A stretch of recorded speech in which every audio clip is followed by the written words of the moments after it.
Sokin tun, bedor palla, osuda tun, cheksiz xayollar og'ushidagi zamondosh. Bu oniy lahzalarda adabiy manzillarga sayr etsak. barmog'im o'padi chiroq tugmasin. Zulmat yiqiladi xonamga shu on. Mening g'aflat tunda bedorligimga ochiq derazadan oy boqar hayron. Bedorlik, osuda tun.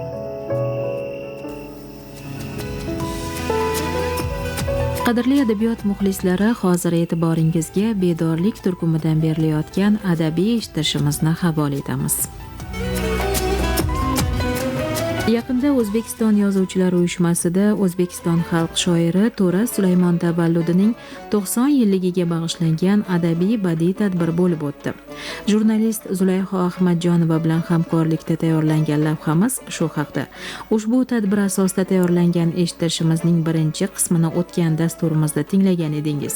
Hozir ovozli yozuvimizning ikkinchi qismini e'tiboringizga havola etamiz. Eslatib o'tamiz, tadbirni O'zbekiston Yozuvchilar uyushmasi raisining birinchi o'rinbosari Minhojiddin Mirzo olib bordi. Marhamat, tinglang. So'zni Qoraqalpog'iston xalq shoiri, insonlar xizmat ko'rsatgan madaniyat xodimi, shoir Rustam Musulmon. To'ra Sulaymon bizning ustozimiz edi. To'ra Sulaymon u kishini bizning yozishimizda, adabiyotga kirib kelishimizda, xalqona ohanglarda yuragimizda mehr uyg'onishida juda katta rollari bor. Men ikkita misol aytaman. Bittasi 2002-yilda Habib Sa'dullo tavalludining 60 yilligi nishonlangan Namanganda. U kishi 1942-yil 5-aprelda tug'ilgan. Shu bahor paytida biz Habib Sa'dullohning yubileyini nishonlashga bordik va boshqa viloyatlardan ham bordi. Sirdaryodan To'ra aka bordi bizga qo'shilib turib va qaytgandan keyin xalq so'zida maqola yozdilar To'ra aka. Shu joyda Said Ahmad aka meni chaqirib turib bir xalqona ohangdagi she'rimni o'qib turgan edi. Uni eshitdi To'ra aka va o'sha xalq so'zida yozgan xabarida, maqolasida Rustam Musulmon juda qaltis va nozik yo'lni tanlabdi. Xalqona ohanglarda she'r o'qiganini eshitdim va bu yo'l juda ham qildan ham tor, juda xavfli va qaltis yo'l. Sababi juda oddiy bo'lib ketsa she'r o'zini nimasini yo'qotadi. Juda murakkab bo'lib ketsa, u ham bo'lmaydi. Ana shu o'rtadagi o'sha qildi ustidan yurganda ijod qilish kerak. Men bu yigitimizga bardosh tilayman, sabr tilayman, u muvaffaqiyat tilayman deb bir jumlada yozgan edilar. Ikkinchisi, To'ra Sulaymon mana shu Sirdaryoda bo'lgan tadbirlar, Sirdaryoda adabiy muhitni belgilovchi va boshqaruvchi, uyushtiruvchi, tashkil qiluvchi inson edi u kishi va mana shu hokim ham, sirdaryoliklar ham, adabiy jamoatchiliklar ham hammasi To'ra akaning gapiga kirardi va o'zini ustozi Mirtimir domlaning yubileyini albatta Sirdaryoda nishonlar edi. Va shunday bir tadbirlarda birida Abdulla aka Oripov, Jumanaz aka Jabborov va Halima Xudoyberdiyeva, Muhammad Yusuf, Toshkentdan bir guruh yozuvchi shoirlar, Murod Abdullayevlar bordik Sirdaryoga va qaytayotganda Abdulla aka aytdiki, Mirtimir domla dedi teatrda bo'ldi. Tadbir, keyin u qismi ham bo'ldi, restoran ham bo'ldi. Undan keyin kun botib qoldi. Shunda Abdulla aka aytdiki, Mirtimir domla dedi Sirdaryoga kelganda dedi u kishi qo'nib o'tadigan bir xonadon bo'lgan. Bu To'ra Sulaymonning xonadoni. Biz ana shu To'ra Sulaymonning xonadoniga kirib bir duo qilib ketmasak bo'lmaydi deb turib To'ra akaning uyiga borganmiz va o'shanda men birinchi marta chopon kiyganman. Shoir bo'lganim yoshman. To'ra aka menga chopon kiydirgan va Abdulla akaga Jumanaz Jabborovga kiydirgan chopondan qalinroq, ulardan mustahkamroq va chiroyliroq choponni kiydirdi. O'g'lim dedi menga aytdi, To'ra aka aytdi. Senga dedi bu choponni kiydirganim, de qalinroq choponni kiydirganim. Hali dedi seni hayoting oldinda ko'p sovuqlarni ko'rasan. Ko'p sovuq munosabatlarni ko'rish mumkin. Ko'p qiyinchiliklarni ko'rasan. Sovqatmagin, bardam bo'lgin, qaning baquvvat bo'lsin deb turib niyat bilan keltiryapman deb turib quchoqlab mana shunaqa qilgandi To'ra aka. Mana shu mehrlari esimda hech qachon unutmayman To'ra akaning mehrlarini, yosh ijodkorlarga bo'lgan munosabatini va qaytib keldik va mana Abdulla aka bir To'ra akaning ohangi, To'ra akaning aytgan so'zi, yozgan maqolasi, gapirgan gap hammasi she'r bo'lib to'kiladi To'ra akaniki. Falsafa bo'lib to'kiladi, hikmat bo'lib to'kiladi. Katta karvon izidan kichik karvon keladi. Ajinaz bobo bu yil 200 yilligi nishonlandi. Mahtumquli bobo 300 yillik o'shalardan oqib kelayotgan karvonni davomchisi To'ra Sulaymon bo'ladi. Shuni ham falsafasi. Men ana kitoblar tayyorlaymiz. Umumiy jamoat to'plamlari ona va bolaga bag'ishlangan she'rlarni To'ra akadan topamiz she'rlar. Tanish haqida she'r To'ra akadan topamiz. Inson manfaatlari haqida, inson qadri haqida To'ra akadan nima mavzu bo'lsa To'ra akaning kitobini varaqlasak, har mavzuda topiladi-da shunday. Uni ijodkorlar ham Abdulla akaning she'riyatidan shunday topiladi, Erkin akadan, To'ra akadan shunday topiladi. Shu mavzudagi she'rlar va biz juda ko'p foydalanamiz ish jarayonida. Abdulla Aripov ustozimizning ko'p saboqlarini olganmiz. U kishi ajnabiy Yevropa ohanglariga ergashib taqlid qilib she'r yozgan bir ukamizga, "Ey o'g'lim" dedi, "agar dedi sen dedi kimga taqlid qilishni bilmasang, bilmay qolsang dedi, hech qachon dedi. Sen dedi 35 million xalqingga taqlid qilgin dedi. O'shanda hech qachon adashmaysan deydi. Va to'g'ri yo'lni topasan deb bu xalqona ohangni, xalqona urf-odatni, xalqona tafakkurni birinchi o'rinda qo'yishni aytgan. Mana shu biz ham mana shu yo'lda xalq oldidagi ijodiy yo'lida To'ra akalar izidan kelishga harakat qilamiz va yurishga harakat qilamiz va Vengriyaga borib kelganimda o'sha Vengriyada turib xalq ohangida bir she'r o'qidim. Tarjima qilganda ham xalq ohangi kerak bo'lar ekan. Shandor Petevning she'ri albatta xalq ohangi, o'zbek xalq ohangiga loyiq mos keladigan she'ri bo'lsa kerak deb izlab turgan, haqiqatan topdim. Shular o'rgan mana shu To'ra akaga o'xshagan, Abdulla akaga o'xshagan, Mirtemir domlaga o'xshagan ustozlardan o'rgangan ohanglarimizni o'zimizning ishlarimizga tatbiq qilyapmiz. Mana bitta misol Shandor Petevning she'ri o'zbek tilida.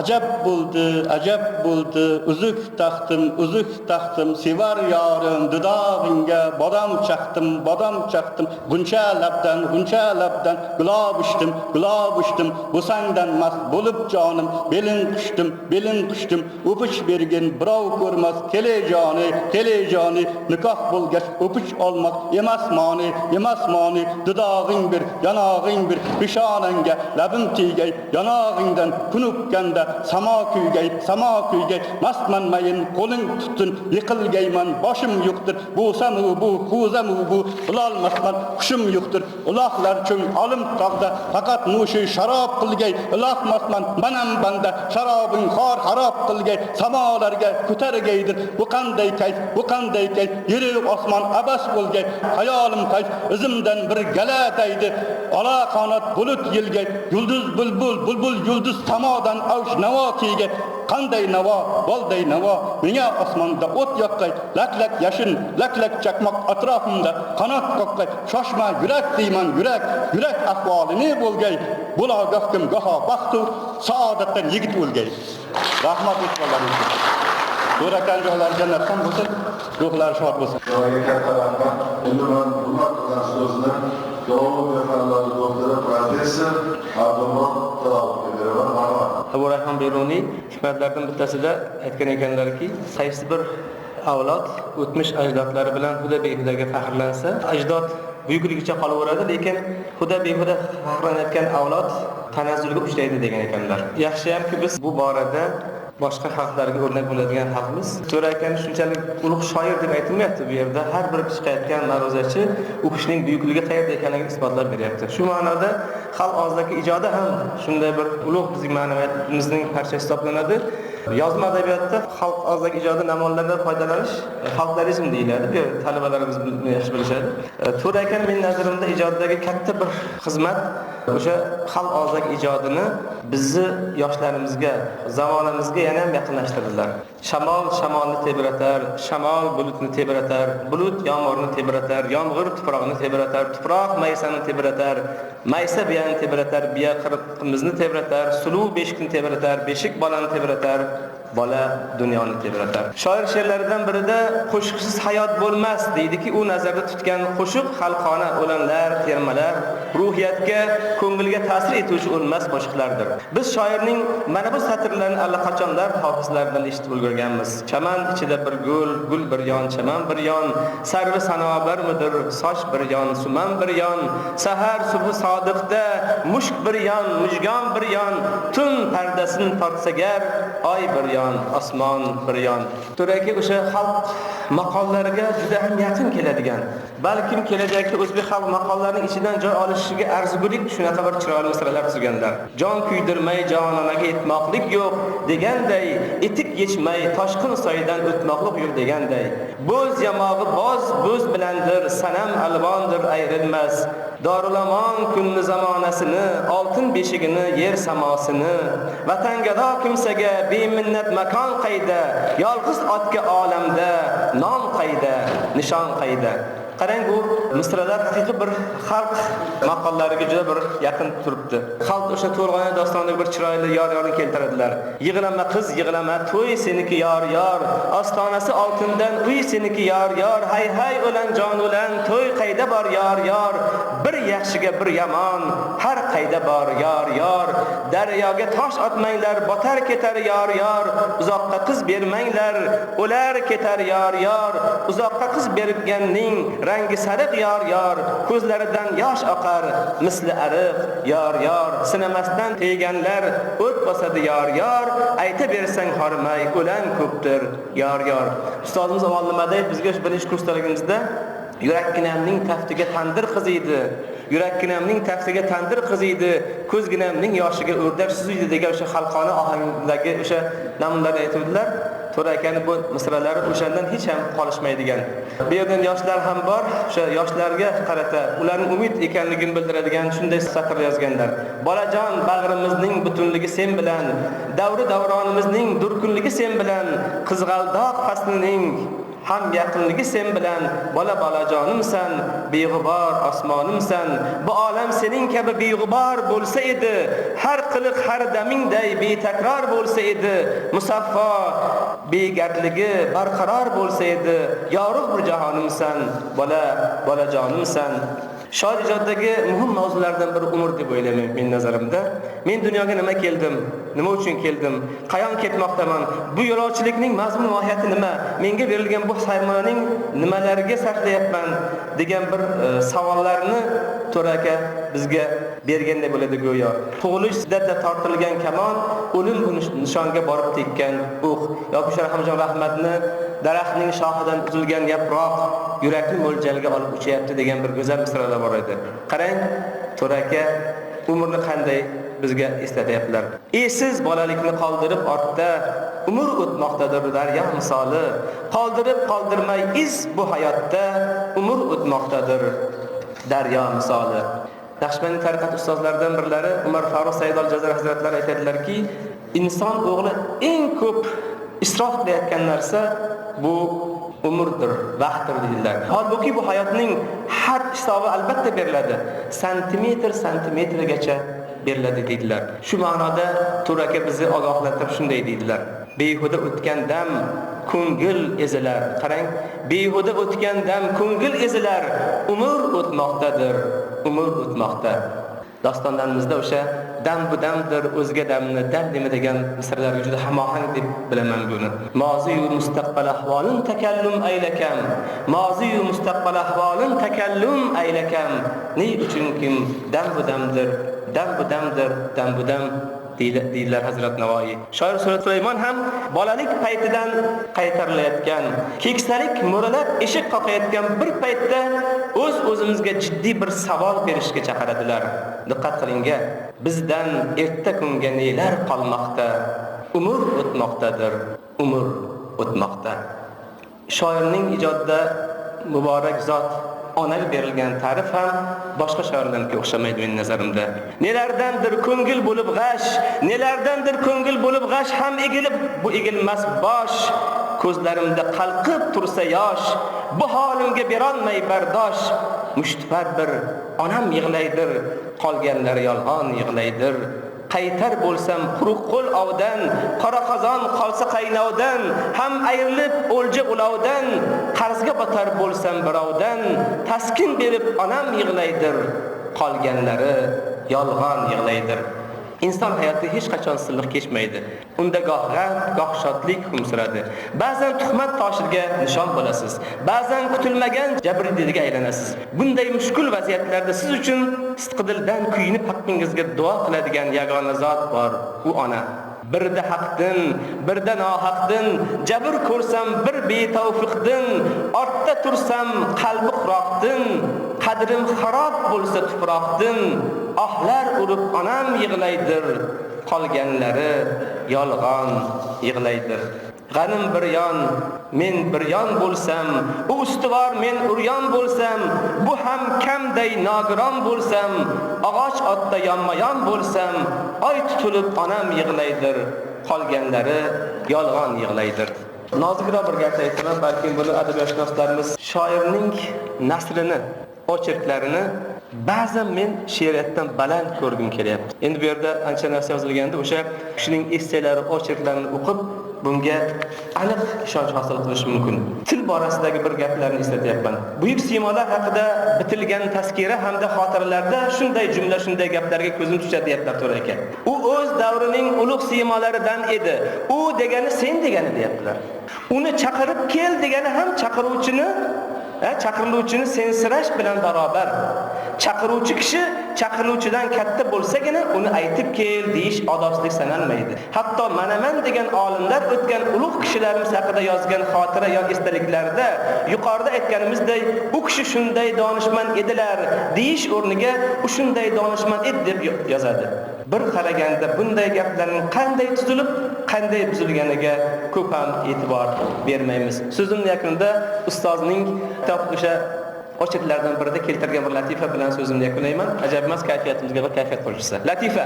Bir zamonlarda bir shahar dorug'asining tashabbusi bilan bir necha tun qatar shamini ko'tarib, shahar ko'chalarini qiy-chuvga qo'ptirib, ovozlar borcha baqirib chaqirar edi. Xaloyiq, farmon dorug'adan, uni ijro etish bizdan, tinch va osuda orom olish esa sizlardan.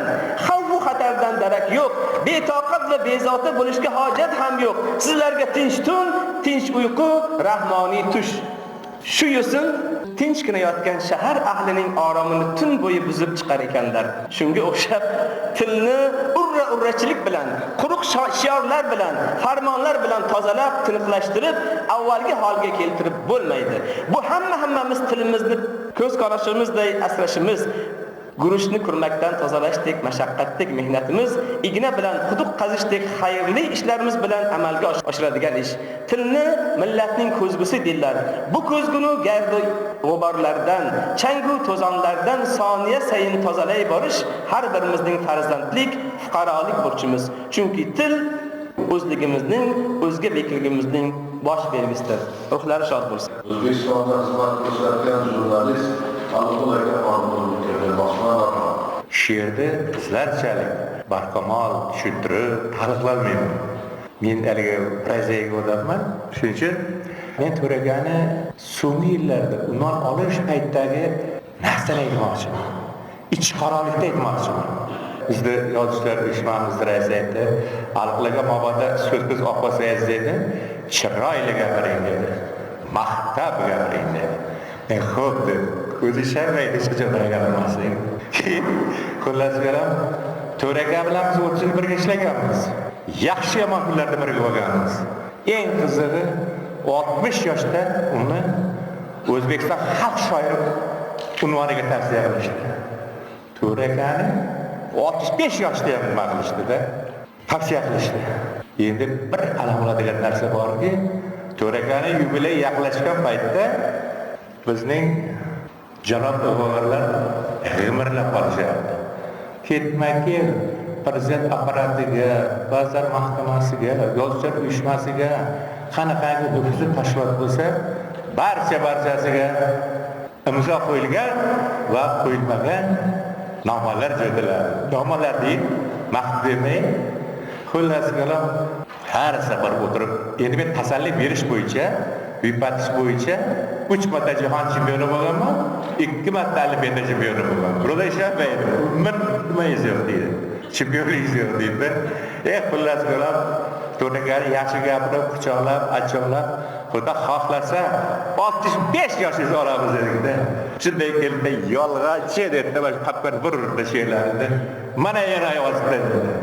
Ha demay bir oydan keyin nima bo'ladi? Yubileyim bo'ladi. Buyaqachilar ishdi. Buyaqachilar ishdi. 12 so'm qatiydan tushdi.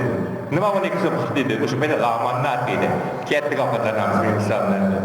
Xullas kalom endi men nima demoqchiman bu gaplarim bilan. To'ragani ochig'i ko'rolmasdi. Uni ko'rilmaydiganlar hokim emasdi. Yoki boshqa kasb egalari emasdi. Uni ko'rolmaydiganlar o'zining hamkasblari edi. O'sha jurnalistlar, o'sha yozuvchilar, o'sha shoirlar va hokazo edi. Ijod kishilari edi. Ijod kishilari mana odamga laf qiladigan. Gapni ochib bir gap cho'zsa, asab o'ynaydi. O'zbekistonchini mana bular hokimiyatlariga o'ybaga yig'ilish bo'lsa chaqirmaydi. Bo'lmasa hojibman, bo'lmasa men yaxshi dehqonman. Xullas kalom, umuman salkam avliyoman. Xonim aytmaylar deydi, aziz kelsa deydi, dabdalaqlardan o'taman. Xullas kalom, oxirgi yillari To'ragani xizmat qilgan bir inson haqida gapirmoqchiman. To'ragaga bo'lmasa u 700 ming odam bor nimada?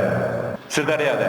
O'sha odamlarning qalbiga kirgan, yuragiga qaldirg'och uyasiga kirib uya qurgan bir inson edi bu shoir. Hamma yaxshi ko'rardi. Baygilar tashqari. Ular ham son jihatdan kichik edi. Lekin shu odamlari hasad deganlarini achchomlab yashardi. Oqshomlar quchoqlab yotardi. Xullas kalom.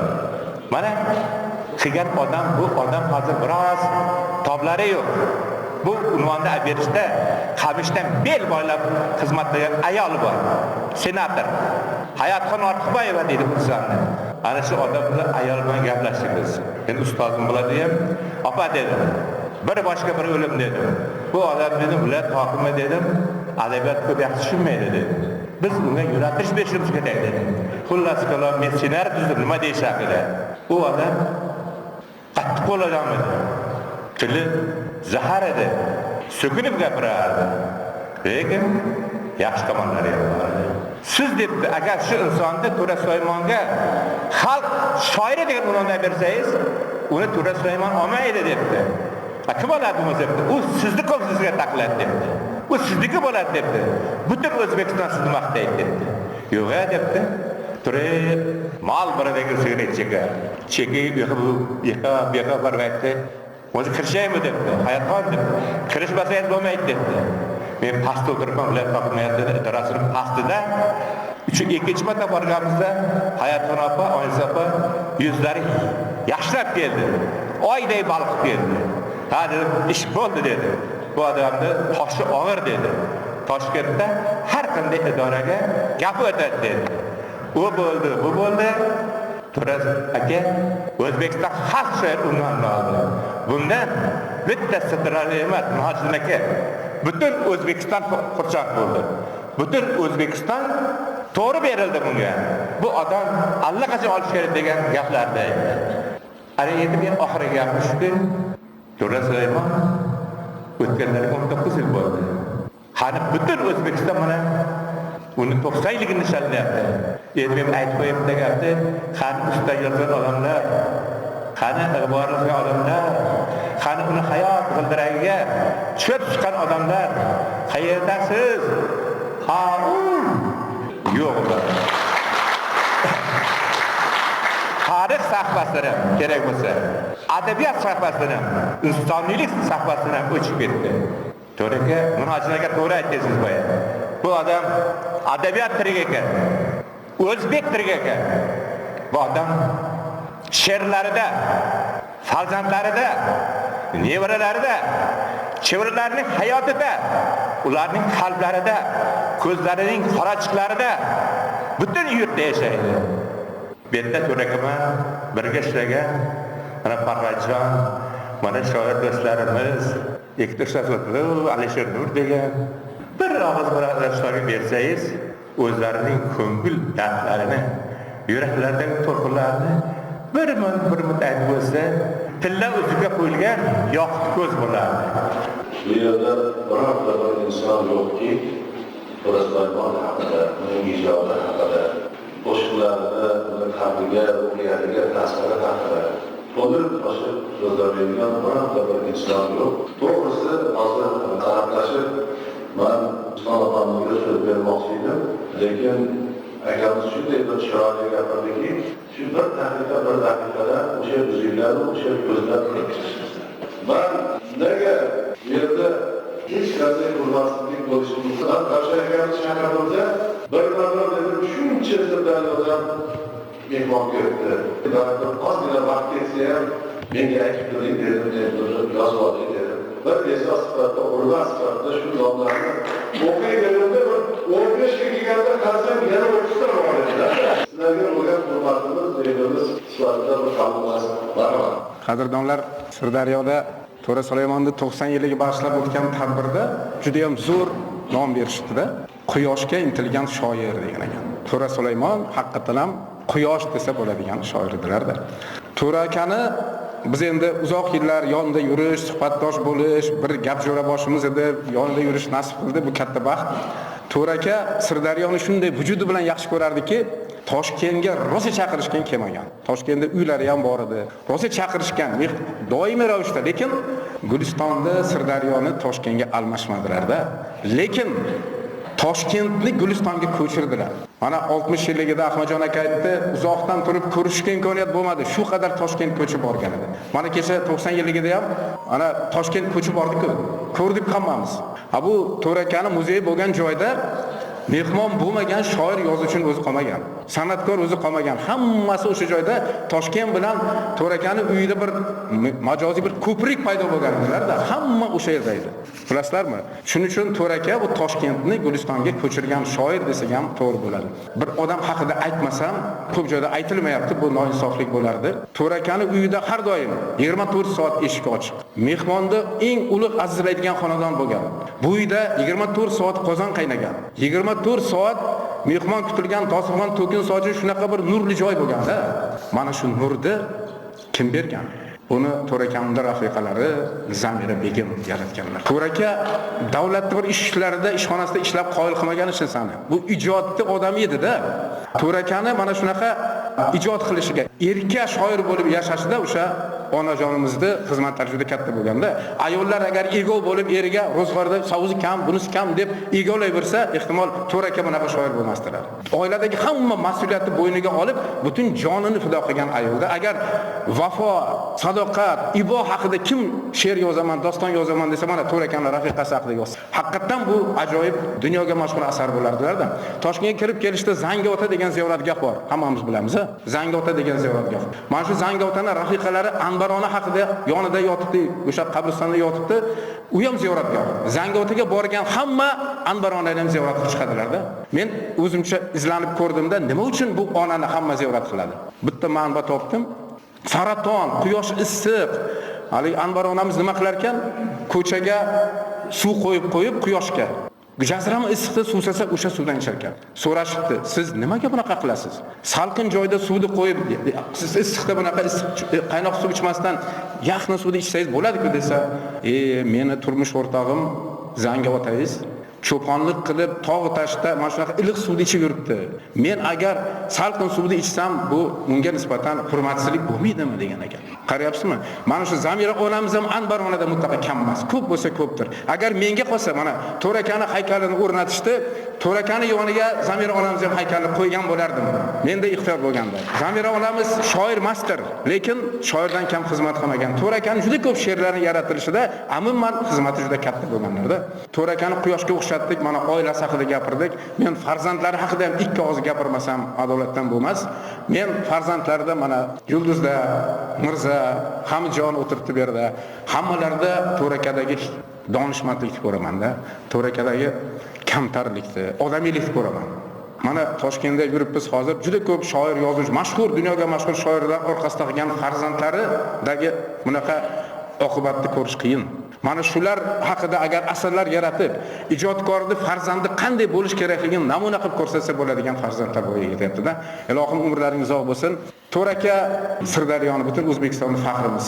Uni e'zozlaylik, ijodlarini, asarlarini ko'z-ko'z qilaylik. Bugungi kelayotgan avlod o'rganish kerak. Men o'zim har qanday bir qiyinchilikka hammamiz duch kelamiz. To'rt akaning kitobi doim yonimda turadilar. O'sha she'rlarni o'qib, ko'nglim ko'tarilib bir bahra olaman. O'zimda savollarimga javob topaman-da. Shuning uchun hammalaringiz sog'lik, salomatlik, shunaqa tadbirlar ko'proq bo'lsin, tezroq bo'lsin. Hammaga katta rahmat. Emin erkin zamonda, movi joni omanda, yurt bor ekan eli boy, og'zi burni qatiq moy.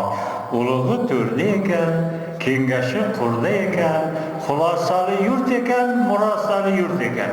O'rlagan tomoni tog', enkaygan yerida bog', har soyli ko'lli ekan, dalada cho'lli ekan. Qizlari oymalakday, fe'limayin jibakday, bir qultum suvda ekan, ranglari bulda ekan. Yigitlari vallomat, bari birday alqomat, qo'rg'onin qo'rg'ar ekan, yov kelmas qo'rqar ekan. To'ra Sulaymon degan bir baxshisi bor ekan, Halima Xudoyberdi gul yaxshisi bor ekan.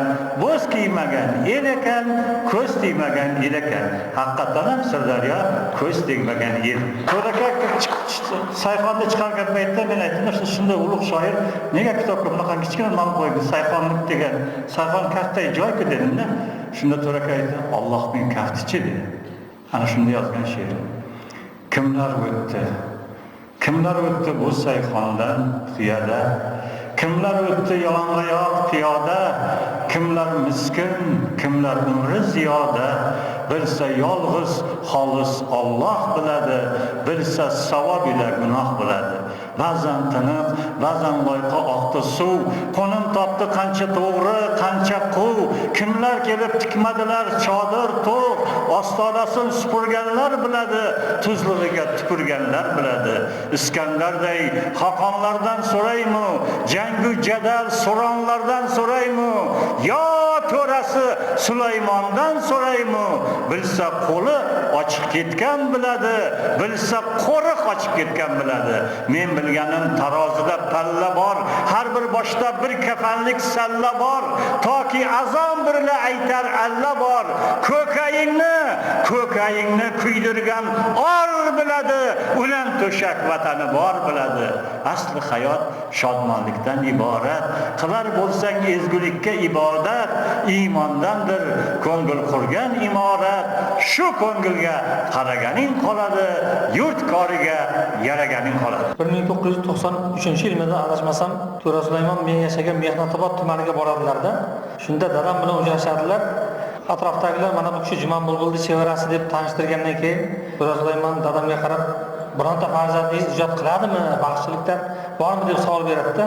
Dadam aytadi, yo'q, lekin ikkinchi o'g'lim she'r yozib turadi deb javob bergandan keyin shunda To'ra Sulaymon dadamga qarab, xalqona ohangda she'r yozadimi, yo'qmi o'g'lingiz? O'g'lingizning asosiy mavzusi xalqona bo'lish kerak, bobosini tilida she'r yozish kerak degan savolni berdi. Dadam o'ylanib qoladi. Shu kechqurun keldi-yu, meni algi she'r daftarimni ko'rdilar-da. Katta ana unday she'r daftarim bordi, sariq muqovali. Hammasini erinmasdan yarim soatdan ko'p 40 minutlar ko'rib chiqdi-da, otib bordi oldimga. "Ha desam, o'g'lim bu she'r emas" dedi. "Nimaga she'r emas? Shuncha narsa yozganman" desam. "Yo'q, bo'lmaydi, To'ra boboing bitta gapni aytdi" dedi. "Sen dedi shu Juman Bulbulni tilida she'r yozsang, o'sha seni yo'ling yo'nalishing bo'ladi" dedi. Keyin men dadamga aytdim, "Men o'zim Mirzajo'lda to'lib katta bo'lgan bo'lsam, u tilni bilmasam qanday yozaman" dedi. "Unda bunday qilamiz o'g'lim" dedi. Shunday o'ylabdi, "Men seni Qo'shrabotga jo'nataman" dedi. 2 oy, 3 oy o'sha yerda turasan dedi. O'sha xalqning urf-odatini o'rganib, tilini o'rganib, menga bitta bo'lsa ham xalqona she'r yozib kelasan dedi. Yangi yilgacha senga ruxsat dedi-da. Keyin bo'pti deb ketdim keyin. Bordim, o payt dadamning otasi ham tirik edi, momolarimiz tirik edi. Men o'shanda momolarimizdan dostonlarni yoddan aytganini eshitib yoqa ushladim-da. Kun tug'mishdi Go'ro'g'lini shu kampir momolar yoddan bilar ekan-da. Bir xillar maktab ham o'qimagan, lekin dostonni yoddan biladi-da. Men o'zim shoirman deb g'o'ddayib kitob o'qiyapman deb borgan odam ularning oldida shoshib qoldim-da. Shu yanvargacha nima qildim-da, keyin bir ikkita xalqona she'rlar yozib uyga qaytib keldim. dadam o'sha yerlarni ko'rdida, "Ha o'g'lim, endi sen shoir bo'lding. To'raboyingni gapini hech qachon unutma. Katta davraga chiqdingmi, seni mana shu yo'ling shu" dedi. Shundan keyin men o'sha ijodimni zamonaviy she'riyatdan xalqona she'riyatga o'girganman-da. Shuning uchun To'ra Sulaymonni ustodim deb aytsam bo'ladi. O'sha qishloqda yozgan she'rimni hozir o'qib beraman. Mo'ralar o'yg'anar azonda, mo'ralar o'yg'anar azonda, qurtovoq qimirlar qozonda, suv buloq biqirlar qumg'onda, oqtovda qish tongi otganda, chaqmoqtosh olovni sotganda, nevara erkalar kampirlar, non isin taratar tandirlar, tin olar dala dasht adirlar, oqtovda qish tongi otganda, tarnovlar tayoqdek qotganda, kumush qor yaltirar ro'moldek, belkurak ish izlar hammoldek, jo'sh bozor ko'rinar dalloldek, oqtovda qish tongi otganda, to'lin oy cho'qqiga botganda. Rahmat e'tiborlaringiz. Endi maqtovardingiz gapirolmay qolamanmi debman-da. Assalomu alaykum azizlar. To'ra akani yil bo'yi targ'ibot qildik. Men juda ko'p foyda ko'rdim. Foyda shu bo'ldiki, To'ra akani hamma asarlarini misra o'qib chiqdimda, xulosam shunday bo'ldi. Bu To'ra aka haqiqatdan ham bir donishmand shoir darajasiga ko'tarilgan inson ekan dedim va donishmandlikning ildizlarini axtardim. Bu donishmandlikning ikkita ildizini topdim. Birinchi ildizi bu xalq og'zaki ijodi. Demak, xalq donishmand bo'lgandan keyin xalq og'zaki ijodidan ruhlangan, oziqlangan shoirning asarlari ham juda donishmandona bo'ladi. Ikkinchi ildizi deb o'zimcha bildim, To'ra aka masalan har doim mana qishloqda yashadi, oddiy odamlar orasida yashadi, doim bazmlarda, ziyofatlarda yoki turli ishlarda qatnashib shu xalq orasida bo'lgani uchun ham xalqdagi bor narsalarni anglab yetdi-da. Bu ham bir donishmandlikning bir belgisi bo'lsa kerak deb o'ylayman. Endi mana hozir menga cho'zib o'tirmayin, mana o'rtoqlar aytishdi, farzandlari agar To'ra Sulaymondan asarlar, soliha farzandlar qolayotgan bo'lsa, demak u juda baxtli inson. Men bu o'zimning kanalimda bitta shoir haqida yozganman. Facebookda ham yozganman. Mana bitta katta shoirimiz bor edi, Xayriddin Saloh degan. Shu haqida yozuvchilar uyushmasi biror narsa qilgan yo'q-da. Bir bo'lmasa juda katta ajoyib asarlar yozgan. Shu orqasidan bir durust bolasi ham qolmaganmi, orqadash qolmagan bo'lsa kerak, mana yuzaga chiqmayapti. Demak, mana shu To'ra akamizning orqasida mana bor ekan. Bizni masalan men mana shu o'zimning qora qush kanalimda yoritganimda bular menga doim yonimda bo'ldi. Materiallar bilan ta'minlab turdim. Mana Mirza Sulaymon, To'ra Sulaymon o'g'li Mirza Sulaymon deb chaqiramiz doim bu yerda. Keyin mana bu yerda Yulduzxon doim bulardan materiallar olib turdik. Mana o'ziga yarasha bir To'ra Sulaymon noma degan bir kanalda bo'lsa ham To'ra Sulaymon noma degan bir narsa yaratildi-da. Endi agar hozir bir gap bo'lyapti, Mirza Sulaymon bizga taklif bilan chiqyapti. Mas To'ra Sulaymonning shuncha asarlarini berdingiz, fikrlarini berdingiz. Hikmatli so'zlarni yig'ib bir kitob qilsak, otamni uy muzeyiga kelgan odamlarga kelganda, ziyorat kelganda shunga tarqatsak degan bir fikrda aytdi. Bu juda ham yaxshi fikr. Chunki To'ra akani har qanday she'rini o'qing, har qanday asarini o'qing, u boshdan o'zi donishmandlikda. Bizda hozir biz Abdulla Qahhor hikmatlari degan kitoblar chiqqan, boshqa shunga o'xshab To'ra Sulaymon hikmatlari degan kitob chiqsa, hamma oladi, hamma o'qiydi. Men To'ra aka bu Sirdaryoning faxri. Chunki men aytganman, Sirdaryodan ikkita xalq shoiri chiqqan. Men kanalimda har doim ularni ulug'layman degan, bular safiga keyinroq Qozoqo yo'ldoshdan qo'shgan bo'lardim. Yana ko'p ijodkorlarimiz bor. Har bir hudud o'zini buyuklari bilan faxrlanishi kerak. Men mana shu To'ra Sulaymon bilan haqli ravishda faxrlanaman. Endi ruxsat bersanglar, men yakunlovchi bir so'zimizni To'ra Sulaymonning qizlari, oilalarining nomidan, farzandlarining nomidan Yulduzxon degan yerga bersam. Otam bilan gaplashish ba'zan juda qiyin, ba'zan juda oson edi. Uni otamning kayfiyatini tushunib olish kerak edi albatta. Yurak bitib xat yozadiganlardan ko'proq farzandlarda men menimcha, lekin bitta narsa kulgim keladi, hali ham nega uni xat yozgan ekanman deymanda. Men tengdoshlarim bilsa kerak, menimcha shu biz zamonimizda bitta xat yozilardi-da, unaqa boshlanardi. Hamma xatda xil boshlanardi. ushbu xatni tez va oz kunlar ichida yetib ma'lum va ravshan bo'lsinkim, ul go'zal Ahmedov qishlog'ida o'ynab kulib yurgan otamga deb bilgayman. Ayniqsa shu o'ynab kulib degan joy otam umuman yoqishmasdi. Otam endi uning kayfiyati, masalan, xarakteri umuman yoqishmasdi bu narsa. Yana safar ham yana xuddi shunaqa xat yozdim. Keyin bir kuni otam menga xat yozib olibdiki, qizim, endi bunaqa qizil xat yozma dedi ekan. Bunaqa gapdan keyin men umuman xat yoza olmayapman otamga. Endi juda qiyin edi. Men Andijonda tayyorlik kursida o'qiganimda bitta xatida menga anaqa yozib yuboribdi. Onamdan keyingi kunlarimiz haqida aytyapman-da men. Bir misra she'r yozib olgan ekan. To'lin oy burchidan nogoh ajib bir mujdalar kelmish. deb yozibdidagi Yulduzjon o'rtoqlarimga ko'rsatib ko'rgin, davom ettiralarmikin buni debdi. Men uni tushundimki bu onam haqidagi she'r edi. Shu to'lin oy onam edi. Keyin davom ettirolmadik biz albatta. Keyinchalik otam uni davom ettirib o'zlari etibmi Xolidin ogar ajib bir mujdalar kelmish degan bir chiroyli she'r yozdilar. O'shani she'rni yakunladilar. Muzey ochildi, hamma shu yoqda bo'ldi. Keyin biz tadbir tugagan gaplashib o'tirsak, ukam bitta gap aytib qoldi. Endi juda og'ir bilmayman. Lekin aytmasam bo'lmaydi bu gapni. Shu onam o'tgan kuni, shu ta'ziya kuni hamma yig'i-sig'i biz endi bolalar yosh bo'lganmiz albatta. Voy onamni boshqasi o'tmaganmiz. Shunda otamning onasi shunday deb yig'lagan ekan. Endi kecha o'sha 2 kun bo'lib eshitganim o'sha gapni. Xolamga aytibdiki, Zamira o'lgancha to'ra o'lsa bo'lmasmidi debdi. Qarang, onasi bolasiga qanday o'lim tilashi mumkin. Lekin enam 85 yoshda bo'lgani uchun o'sha meni fojiani o'sha bo'y bosib ko'rib turgan bo'lganda, chunki onamdan keyin to'ra Sulaymon qanaqa hayot kechirishi 8 ta bola bilan enam shuning uchun aytgan ekan. Zamira o'lgancha to'ra o'lsa bo'lmasmidi degan ekan. Chunki bolasini qiynalishini xohlamagan albatta. Keyin endi bu kunlar juda og'ir edi. 85 yil onam o'tgan bo'lsa, 87-yil to'yim bo'lishi kerak. Lekin mana shu 2 yil davomida ham uyga boraman, kelaman. Men Toshkentda o'qiyman, shu vaqtda Zulfiya ajon uylarida yashayman. Keyin borsam endi juda og'ir vaziyatda uyda bilasizmi? Terasali uyimiz borda, bu tomonda supa bor, bu yoqda supa bor. Borsam otam bu supada bir o'ziga choy qilib beramizda, bir o'zlari ichib o'tiradilar. Bu yoqda enam bilan biz bir uyim bola o'tiramiz. Otamga hammamiz qarab o'tiramiz. Endi otam kayfiyati albatta yo'q endi. Otam hovliga qarab, o'y surib, choyini ichib o'tiradi-da. Keyin men universitetda o'qiyman. Universitetda o'qigan odam endi dono bo'lib ketadi albatta.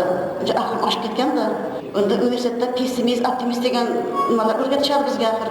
Keyin otamga qarab, qaramda aytaman, bu nima ahvol deyman, ota ham shunaqa bo'ladimi? Axir kitoblarda, kinolarda otalar boshqa tasvirlanadi-ku. Masalan, shu bolalarni bag'riga bosib, bolam, endi men ham ota ham ona o'g'li darslarga g'amxo'rlik qilaman deydi, kinolarda, kitoblarda. Otam nega unaqa deyman? Aqlim ushlab qoldi endi men. Aqlli bo'lib ketganman-ku. O'sha kuni xat yozdimda otamga endi ma'nosi shunaqa ediki, otasiz pessimistsiz, optimist bo'lish kerak degan ma'nodagi xat yozdimdagi singlim Zuhraga berib ketdim. Men ketgandan keyin berasan otamga dedim. Shu bilan Toshkentga keldim. Toshkentga kelgandan keyin har hafta xat yozishamiz singlim bilan. Singlim menga xat yubordi. Xatda shuni yozibdiki, otam kecha keldi, professor kelmadimi deb so'radi dedi. Men aytibdi-da, professor kelmadimi debdi. O'sha professor nimasi menga yetib ortdi, men tushundim hammasini. Keyin juda qiyin bo'ldi endi bu otam bilan endi qanday ko'rishib olaman, otam bilan qanday yuzlashaman, qanday otam oldiga boraman, endi qanday yaqinlashaman. 87-yildagi gap bu. To'yimga 20 kun qolgan, sarpa surq qilish kerak to'yimga. Opam 4 ta bolasi bor, yosh bolalari bor, katta ro'zg'orda. Xolalar bilasiz endi onasi o'tgandan keyin xolalar emas, keyin oyoq uziladi. Kelavermaydi. Qamxo'rlik qiladigan otalarimizda hech kim yo'q. Otam endi erkak odam, endi u kishi ko'chakbino odamni tushunmaydi unaqa narsalarni. Keyin o'zim bosh egib bordim. 20 kun qolgan to'yimga. Shahardagi uyimizga bordim. Har doim eshik ochiq turardi. Asa kirib bordim.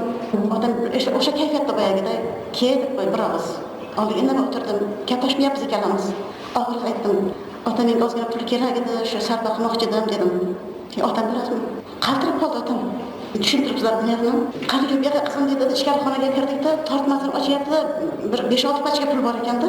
Shunday unaqa birlik bir pachkani ol qizim ol deyapti. Otam qo'llari qaltiryapti-da. Pachkani oldimda ota shu yetadi desam, "Yo'q, yana ol" deyapti. "Yo'q, ota yetadi" dedim.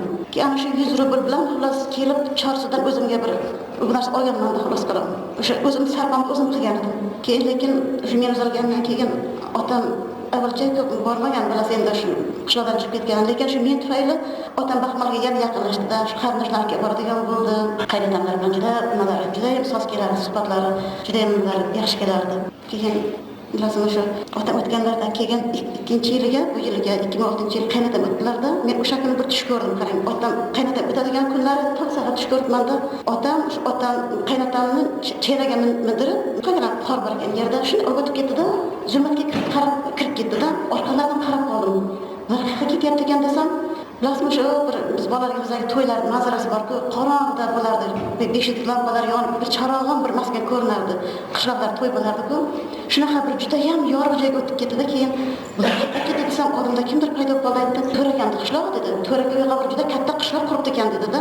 Kecha men uyimizdagi boyagi uy muzeyini nima qilib, bu haykallar nima qildi. Endi aytmanki, bu menga 17 yil oldin menga ayon bo'lgan ekan-ku deyapman-da. O'sha boyagi charog'on qishloq, o'sha hozirgi hovlimiz ekan deb o'ylab qarasam, odam o'sha qishloqni qurib ketgan ekan endi o'ylab qarasam. Otam endi qiyinchiliklari, boshqalar o'qigansizlar, bilasizlar. Otamning otasi o'tganlarida otam o'smir yoshda bo'lgan-ku. Eng kichkina ukalari 4 yoshda bo'lgan ekan.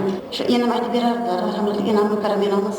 Ha, endi otangni ko'tarib olib ketdi deydi, nimada, bir tumanli odam deydi, chang deydi. Orqasidan keyin Mamatxo'ja yugurib qoldi deydi. Yugurib ketdi deydi, orqasiga kichkina 4 yoshli amakim. Orqasidan yuguribdi-da, endi chang to'zonda keyin bir joyga yiqilib qoldi.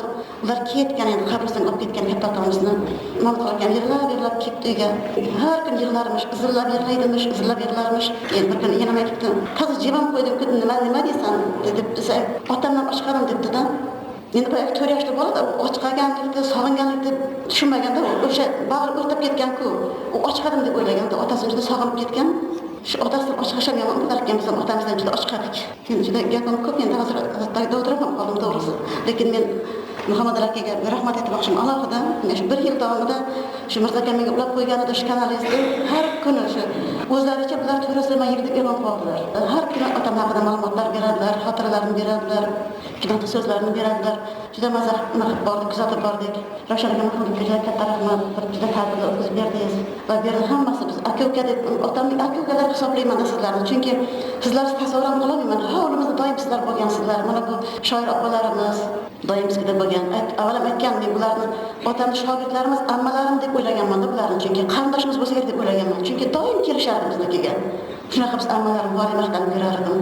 Rahmat sizlarga tashriflaringiz uchun. Sizlarga ham rahmat shunaqa tadbirlar uyushtirib, umuman O'zbekiston yoshlar uyushmasi rahbariyatiga, Sirdaryo bo'limi rahbariyatlariga rahmat aytaman sizlarga. To'ra Sulaymon qutlug' to'yi bois qancha ulug'larimizni esladik. Va men agar yana bir dilbar shoirlarimizni nomini tilga olmasam, bu menimcha bu davrada bir gunohdek bir gap bo'ladi. Bu To'ra Sulaymonni Zulfiyo opamga ehtiromlari, Zulfiyo opani To'ra Sulaymonga ehtiromlari. Yulduz opam agar bu haqda gapiradigan bo'lsa, menimcha hali daryodek tashib gapiradilar. Men Zulfiyo opani To'rakaga yozgan maktublaridan bitta muxtasarini o'qib bermoqchiman. Hurmatli To'rajon, sizga va oila a'zolaringizga bayram muborak. Men sizning sadoqatli, pokiza, ilhomli qalbingizni hurmat qilaman.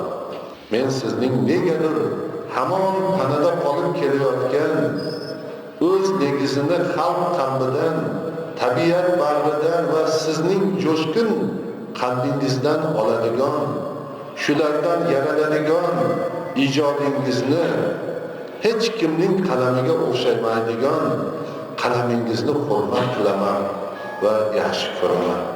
Nega kam yozasiz? Umishlar, tashvishlar ko'pmi? U kimda oz? Ularning eng mushkulidan ham she'r va hikoyalar yaratmasak, uning tugashini kutguncha umr o'tib ketadi. Toshdan ham, nurdan ham, mungdan ham asarini sug'urib olmoq dardida yashaymiz. Faqat sog' bo'linsa bas. Qalam tebratishga yurak bilan barmoqlar dosh bera olsa bas. Sog' bo'ling, oilangizga salom ayting, sizning Zulfiya. Qarang, mana shu joyda nafaqat ijodkorga, balki To'ra Sulaymonga ham madad, ham ruh, ham umid bag'ishlaydigan qancha damlalar borda. Qarang, toshdan ham, nurdan ham, mungdan ham o'zimizni asarimizni sug'urib olish dardida yashaymiz degan so'zlar juda katta bir ijodkor hayotini bir o'ziga xos qismatini bir e'tirofidir. Bugun mana To'rakani butun ijodini bir eslayapmiz, tilga olyapmiz. Men o'sha mashhur qo'shiqqa aylangan, o'zi qo'shiqqa aylanmagan she'ri bormi degan savolim tug'iladida, bitta she'rdan parcha keltirmoqchiman. O'tgan gal bir Chusti domlani ijodi bo'lganda bir gap aytadida, Chustini she'ru g'azallaridan qo'shiq bo'lmagan faqat kitobini mundarijasi qolgan degan gap bor edi.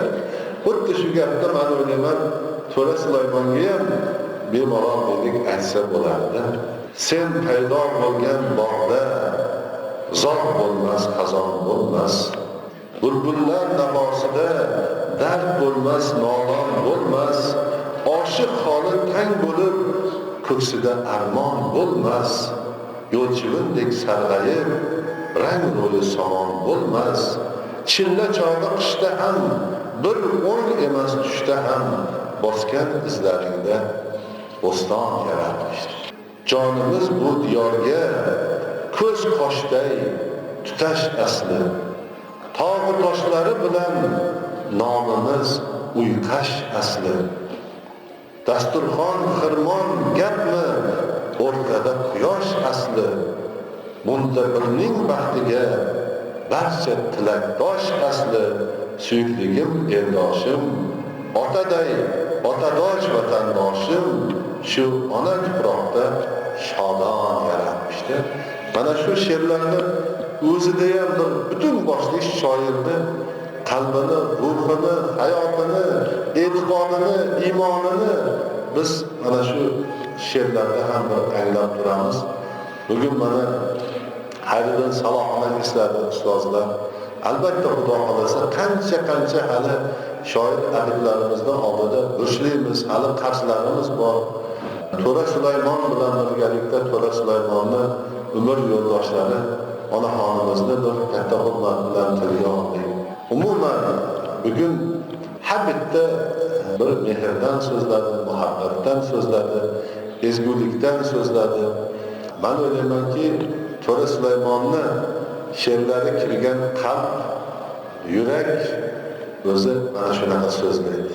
Va mana shunday yog'dular, mana shunday munavvarliklar butun xalqimizni, yoshlarimizni, farzandlarimizni qalbiga ko'rsin, ustozni oxiratlarini obod qilsin. 90 nima, hali qancha 100 yilliklarni ichidan bir quyoshday o'tadigan ijod namunalari bor. Va aynan qishni mana shu sovuq kunlarida mana bu davralarga minglab yo'laklarga To'ra Sulaymonning she'rlari bilan bahor kirib keldi va bu bahor To'ra Sulaymonning mangu bahori desak, menimcha hech qanaqa mubolag'a bo'lmaydi.